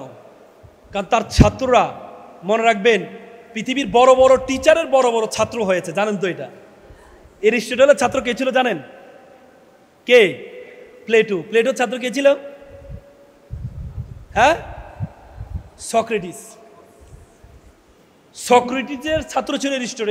সক্রেটিসের ছাত্র ছিল প্লেটোর ছাত্র ছিল এরিস্টটল। মানে বড় শিক্ষকের বড় ছাত্র। এই জন্য আপনারা এত মেধাবী হন। আল্লাহর ওয়াস্তে রাব্বানা আতিনা ফিদ দুনিয়া হাসানাতাও ওয়া ফিল আখিরাত, দুনিয়া এবং আখিরাতে হাসানা, দুইটাকে সমান্তরাল লাগাইতে হবে। শুধু একটা নিয়ে দৌড়ায় চলে যাবেন আর একটা পিছনে পড়ে থাকবে, তাহলে আপনাকে দিয়ে দেশের কোনো উন্নয়ন হবে না। এই জন্য এখানে যারা আছেন প্রত্যেকেই চাকরি করার কেউ চিন্তা করবেন না। সবাইকে বলছি, কেউ চাকরি করবেন না। আপনাদেরকে এতদিন মাথা ঢুকিয়ে দেওয়া হচ্ছে গরিব থাকো। আল্লাহ রাসূল বলছে কাযাল ফাকরু ইয়াকুনাল কুফরান, দারিদ্রতা মানুষকে কাফেরের দিকে ধাবিত করে। আপনি যখন আলী রাদিয়াল্লাহু তাআলা আনহু বলেছে দারিদ্রতা, এটা যদি কোনো মানুষের নাম হইতো তাহলে আমি তারা হত্যা করতাম, কারণ দারিদ্রতায় মানুষ কষ্ট পায়। আর আপনারা বলেন দুনিয়া করো না, আখিরাত করো। আখিরাত করবেন, কিন্তু আপনাকে দুনিয়া। আল্লাহ রাসূলের কাছে একজন সাহাবা আসেন, ইয়া রাসূলুল্লাহ আমি চিকনা হয়ে যাচ্ছি, আমার একটা দোয়া পড়ে দেন। আল্লাহ রাসূল তারা দোয়া পড়ে দিল। এরপর সাথে ইয়া রাসূল আমি তো আরো চিকন হয়ে যাচ্ছি। বলছে তুমি কি দোয়া পড়ো? আমি বলি রাব্বানা আতিনা ফিল আখিরাতি হাসানাতাও ওয়া কিনা আযাবান নার। এই তো তুমি আখিরাতে হাসানাত, দুনিয়া হাসানাত আগে চাইতে হবে। আগে তো দুনিয়ার হাসানাত চাইতে হবে, তারপরে না আখিরাতের। আগে তো তোমার দুনিয়াতে পাঠানো হয়েছে রে ভাই, তারপরে তোমাকে আখিরাত। পৃথিবীর আমাদের ইসলাম ধর্মের যত বড় ইবাদতগুলো আছে, বেশিরভাগ ইবাদত কার জন্য? টাকাওয়ালাদের জন্য। হজ কার জন্য? গরিবের জন্য। যাকাত কার জন্য? কুরবানি কার জন্য? সাদকা কার জন্য? তাহলে গরিব থাকো, টাকা কাকে দিবেন? পৃথিবীতে আমি অনেক দেশে গিয়ে খ্রিস্টান কোনো বড় ধরনের যে তাদের প্যাগোডাগুলো আছে, কোনো প্যাগোডা টাকা দিয়ে পরিচালনা করা হয় না। রাষ্ট্র দেশে অর্থায়ন করে। আমাদের দেশে কেন প্রতিদিন শুক্রবারের টাকা উঠাইয়ে করতে হবে? রাষ্ট্র পরিচালনা করতে হবে, রাষ্ট্র প্রত্যেকটা মসজিদ পরিচালনা করতে হবে, রাষ্ট্র মুয়াজ্জিনের বেতন দিতে হবে। 5,000 টাকা একটা রিক্সা চালক মাসে 50,000 টাকা ইনকাম করে, তাহলে একজন মুয়াজ্জিন সারাদিন 24 ঘন্টা সে ডিউটিতে মুসলমানে এই মসজিদে, তাকে কেন মাত্র 5,000 থেকে 7,000 টাকা বেতন দেওয়া হবে? এটা আমাদের ধর্মকে অপমান করা হয়। আজকে এই আলেমদেরকে, যারা মসজিদের ইমাম, তাদেরকে একটা প্রাইমারি স্কুলের টিচারের যেমন বেতন হবে তার চেয়ে ডাবল বেতন কাকে দিতে হবে? মসজিদের ইমাম এবং মাদ্রাসা শিক্ষকদেরকে দিতে হবে, কারণ তারাই আমাদের দেশকে তৈরি করার জন্য। আপনি দেখেন বাংলাদেশে 5 বার দুর্নীতি চ্যাম্পিয়ন হয়েছে, কয়বার? 5 বার। যতজন দুর্নীতি করেছে তার মধ্যে কয়জন দেখবেন আপনার মাদ্রাসা ছাত্র? কয়জন পাবেন? বাংলাদেশ মাদকাসক্ত অ্যালার্মিং হয়ে দাঁড়িয়েছে, কয়জন মাদ্রাসা ছাত্র মাদক গ্রহণ করে? তার মানে বাংলাদেশকে সুন্দর করার জন্য তারা করে। আর আপনি সকল ফলাফল দেন কাকে? যাদের কোনো নৈতিকতা নাই, যাদেরকে টাকা দিবেন 100 টাকা, 99 টাকা খাই ফেলে, তাদেরকে আপনি দেশ তৈরি করার জন্য দেন। এই জন্য আপনাদেরকে প্রত্যেকে এক একজন, আপনি দেখেন আশারে মুবাশশারা যে 10 জন যারা জান্নাতের সুসংবাদ পেয়েছে তাদের 8 জনই ব্যবসায়ী ছিলেন। কয়জন? আজকে জুবাইর ভাই উনি যদি চাকরি করতেন হয়তো একটা কলেজের টিচার হইতেন বা বিশ্ববিদ্যালয়ের টিচার হইতেন, কিন্তু তার অধীনে কতজন এখন চাকরি করে? কতজন? 100, 200, সামনে 1000 জন চাকরি করবে। এরকম উদ্যোক্তা তৈরি হতে হবে, এরকম উদ্যোক্তা তৈরি হতে হবে। আল্লাহর রাসূল খাদিজা, আল্লাহ তাআলা আল্লাহর রাসূলকে যত সিদ্ধান্ত, সব সিদ্ধান্ত আল্লাহর পক্ষ থেকে আসে না? খাদিজাতুল কুবরা রাদিয়াল্লাহু আনহাকে কেন বিবাহ করেছেন 40 বছর বয়সে? কিসের জন্য? সেটিও আল্লাহর সিদ্ধান্তে। কারণ ইসলাম প্রচারের জন্য টাকা লাগবে, অর্থ লাগবে, অর্থ লাগবে, সেটি আমাদেরকে শিক্ষা দিয়েছে। এই জন্য আপনাদেরকে সম্পদ উপার্জন করতে হবে উইথ মোরালিটি, নৈতিকতা সহকারে। সম্পদ উপার্জন করতে গিয়ে অনৈতিক হওয়া যাবে না, মাহরুম হওয়া যাবে, মানে হওয়া যাবে না। কারণ প্রত্যেকটা ধনীদের সম্পদের মধ্যে কার হক আছে? ওয়াফি আমওয়ালিহিম লিসসাহিলিল মাহরুম, নাকি? কি আছে? যারা ধনীদের সম্পদের মধ্যে কার আছে? হক আছে, গরিবের হক আছে। তো সুতরাং আমি আর কথা বলবো না, আমি আপনাদেরকে এইটি বলবো, আপনারা সবাই এক একজন বড় বড় উদ্যোক্তা হবেন, এক একজন এক একটা আহম্মদ এডুকেশনের মতো একটা শিক্ষা প্রতিষ্ঠান দিতে পারবেন তো? পারবেন তো ইনশাআল্লাহ? আগামীর বাংলাদেশ ইসলামের বাংলাদেশ, আগামীর বাংলাদেশ মক্কা মদিনা যে শিক্ষা, রহমত সাকিনা যে শিক্ষার মধ্যে আছে, সেই শিক্ষার বাংলাদেশ। ওকালতি এটা হারাম ব্যবসা, বলি না? বলি না? পৃথিবীতে 3টা পেশা আছে সবচেয়ে আলোচিত, সবচেয়ে সমালোচিত। একটি হচ্ছে পুলিশ, একটি ডক্টর, একটা আইনজীবী। কারণ পৃথিবীতে মানে মানুষের সাথে রিলেটেড প্রফেশন হচ্ছে 3টা, যারা প্রত্যেকটা মানুষের সাথে তার সম্পর্ক আছে। আমার আইনজীবী শিশুও হয়, আমার ক্লায়েন্ট শিশুও হয়, আমার ক্লায়েন্ট যুবকও হয়, বৃদ্ধ হয়, বনিত হয়। কিন্তু একজন শিক্ষক, তার কিন্তু ছাত্র কিন্তু সবাই হয় না, হয় না। তার মানে পুলিশেরও সেম, সকল ধরনের মানুষের সাথে তার এঙ্গেজমেন্ট থাকে। ডাক্তারও সেম, সকল ধরনের মানুষের সাথে এঙ্গেজমেন্ট। এই জন্য এই 3টে পেশা সবচেয়ে বেশি আলোচিত, সবচেয়ে বেশি সমালোচিত। আমি যখন কারো পক্ষে দাঁড়াই, বিপরীত পক্ষ যে আছে সে বলে যে মা এর চেয়ে খারাপ মানুষ আর কেউ হতে পারে না। আমি যে কোনো একজন সচিবের পক্ষে একটা মামলা দাঁড়িয়েছিলাম, তো সচিবের ওয়াইফ মামলায় আমার সাথে টিকতে পারছে না। তো পরবর্তীতে সে বলতেছে একজন আমাকে ঠেকানোর জন্য একটা ভালো আইনজীবী দরকার। তো সে ওই আমাদের যেখানে গাড়ি রাখে কোর্টের, তো সে জানে যে যাদের গাড়ি আছে তারা মনে বড় আইনজীবী। সে গাড়ির ড্রাইভারদের কাছে জিজ্ঞেস করতেছে কই এখানে ক্রিমিনাল ভালো লয়ার কে আছে। তো ড্রাইভাররা আমার ড্রাইভারকে বলছে ওই ড্রাইভার ওই স্যার হচ্ছে ভালো ক্রিমিনাল, উনি ভালো ক্রিমিনাল এই মামলা করে। তা আমার ড্রাইভারের কাছে আসি বলতেছে কয় আপনার স্যার আমার একটা মামলা আছে, আপনার স্যার আমার মামলাটা লড়বি কিনা, আপনার স্যারের কার্ডটা দেন তো। কার্ডটা দেখে হুমা এই তো সবচেয়ে খারাপ আইনজীবী ওরে, মানে আমি হচ্ছে তার বিপক্ষে। এবার আমার ড্রাইভার না না স্যার তো অনেক ভালো মানুষ, না না খারাপ, কেমনে বলেন খারাপ, কয়ে আমার বিপক্ষে লয়ার। এবারে আচ্ছা তোমার একটা কথা বলি, তোমাকে একটা কথা বলি, তুমি তোমার ড্রাইভারকে বলতেছে তুমি একটা কাজ করতে পারো, তোমার স্যারকে বলবে আমার মামলাটা লড়ার জন্য আমি ডাবল টাকা, সে যা টাকা দেয় আমার সাবেক স্বামী আমি ডাবল টাকা দিই। তখন বলতে ঠিক আছে আপনি ফোন দেন স্যারকে। তো পরে সে আমাকে ফোন দিল, ফোন দেওয়ার পর আমার বলতেছে আমি পরিচয় দিব না, আমি বলবো আপনি আমার যে কোনো একটা মামলা, আমার বিপরীত পক্ষ লয়ার, আপনি আমার মামলাটা চালাবেন, আমি আপনাকে ডাবল টাকা দেব। আমি তো গলা শুনেই বুঝে গেছি এটা কে। আমি বললাম দেখেন আমি ন্যায়ের পক্ষে আছি, আমি মিথ্যার পক্ষে নাই, আপনি কে আমি জানি, আমি আপনার মামলা লড়তে পারবো না। এটা বলার উদ্দেশ্য হচ্ছে আপনি যখন কারো পক্ষে যাবেন, বিপরীত পক্ষ, ধরেন আপনি একটা আসামি ধরতে গেলেন পুলিশ, তখন ওই আসামির পরিবার মনে করেন এই পুলিশের মতো খারাপ কি আর কেউ আছে, মনে করে না? হ্যাঁ, অথচ তার স্বামী আসামি, তারপরেও সে মনে করে পুলিশ হচ্ছে সবচেয়ে খারাপ। আবার অন্যরা যারা যারা ভিকটিম তারা মনে করছে না পুলিশ ভালো। এজন্য আইন পেশা, পৃথিবীতে বড় বড় যারা মানুষ আছে সবাই কিন্তু আইনজীবী ছিল। মহাত্মা গান্ধী আইনজীবী ছিলেন, নেলসন ম্যান্ডেলা আইনজীবী ছিলেন, তারপর হচ্ছে আপনার এই আমেরিকার রিসেন্টলি যিনি সাবেক প্রেসিডেন্ট কে ছিলেন, জো বাইডেন, তিনি আইনজীবী ছিলেন। এই জন্য আপনারা যদি আইনজীবী হিসেবে থাকতে পারেন, একটা গ্লাস দিয়ে আপনি পানিও খেতে পারবেন, একটা গ্লাস দিয়ে আপনি মদও খেতে পারবেন। পানি খেলে ভালো, মদ খেলে খারাপ। এই জন্য আইন পেশায় আল্লাহর হস্তে আসার চেষ্টা করেন। আপনারা যদি আসতে পারেন, মানুষ সবচেয়ে বেশি অসহায় হয় হসপিটালে গেলে এবং কোর্টে গেলে। আপনি মানুষের খেদমত করতে পারবেন।